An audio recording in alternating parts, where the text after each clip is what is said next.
साल 2005 में एक फिल्म आई थी बंटी और बबली। ये दोनों मशहूर और कामयाब होने के लिए लोगों के साथ ठगी किया करते थे, झूठ बोला करते थे।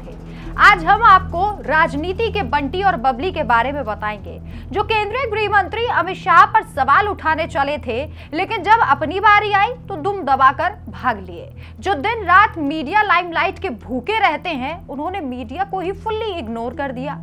दरअसल संसद के मकर द्वार पर एक नया नाटक कांग्रेस का देखने को मिला।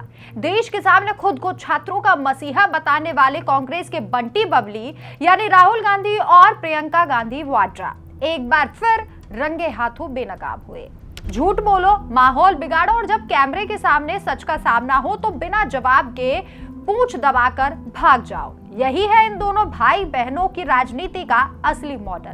पूरा वाकया क्या था, चलिए आपको बताते हैं। मकर द्वार पर मीडिया के कैमरों के सामने राहुल गांधी ने बड़े टोंट के साथ दावा किया था कि गृह मंत्री अमित शाह ने छात्रों पर फायरिंग का ऑर्डर दिया। लेकिन जैसे ही एक पत्रकार ने सीधा सवाल पूछ दिया कि राहुल जी, आपने कहा कि होम मिनिस्टर ने फायरिंग का ऑर्डर दिया, लेकिन जब फायरिंग हुई ही नहीं तो आप झूठ क्यों बोल रहे हैं।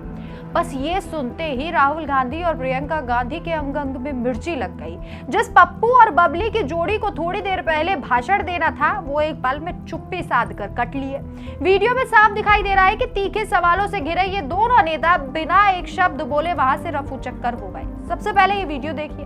तो कहा कि फायरिंग हुई नहीं, फायरिंग तो कोई ऑर्डर ही नहीं, फायरिंग हुई नहीं तो ऑर्डर कौन देगा, हाउस में बोला।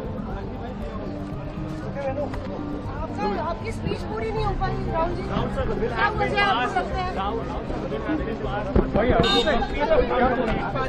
आप अंदर में चले गए थे क्या? हम लोग बाहर वेट कर रहे थे राहुल 5 मिनट ही बात। लेकिन मैडम, आप किस तरीके से देखते हैं, ये कह रहे हैं फायरिंग ही नहीं हुई, मंत्री ने पूरा देश देख रहा है कि क्या हुआ। एक बच्चे की आंख फोड़ दी, आपने देखा, सबने देखा। जी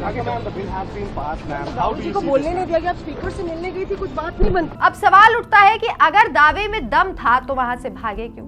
नीट पेपर लीक पर छात्रों के नाम पर घड़ियाली आंसू बहाने वाले राहुल और प्रियंका की सत्ता की भूख अब जग जाहिर हो चुकी है। प्रियंका गांधी वाड्रा, जब राजस्थान में आपकी अपनी कांग्रेस सरकार के दौरान 19 बार पेपर लीक हुए थे, तब आपका ज्ञान कहां सो रहा था।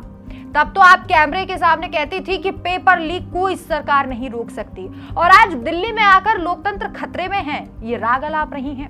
दिल्ली पुलिस ने साफ साफ स्पष्ट कर दिया है कि संसद परिसर के बाहर प्रदर्शन में कोई फायरिंग नहीं हुई, कोई पैलेट गन नहीं चली। लेकिन राहुल गांधी का पुराना इतिहास यही रहा है, सुबह उठो, बिना सर पैर के आरोप लगाओ, लंदन जाकर देश को बदनाम करो, और जब भारत में सवाल पूछा जाए तो भाग खड़े हो। चौकीदार चोर है का राग अलाप कर चुनाव हारे थे, और आज छात्रों के कंधे पर बंदूक रखकर राजनीति चमका रहे हैं। सच तो यह है कि जब मोदी सरकार नीट सुधारों और पेपर लीक रोकने के लिए कड़े कानून ला रही है, तब ये परिवारवादी ठग जोड़ी सिर्फ हंगामे की फसल काटने में जुटी हुई है।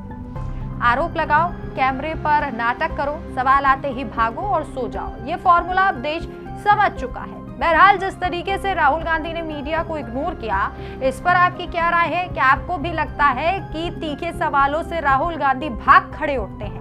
आप अपनी राय कमेंट में जरूर बताएं। देखते रहिए डिटेल न्यूज़ इंडिया। नमस्कार।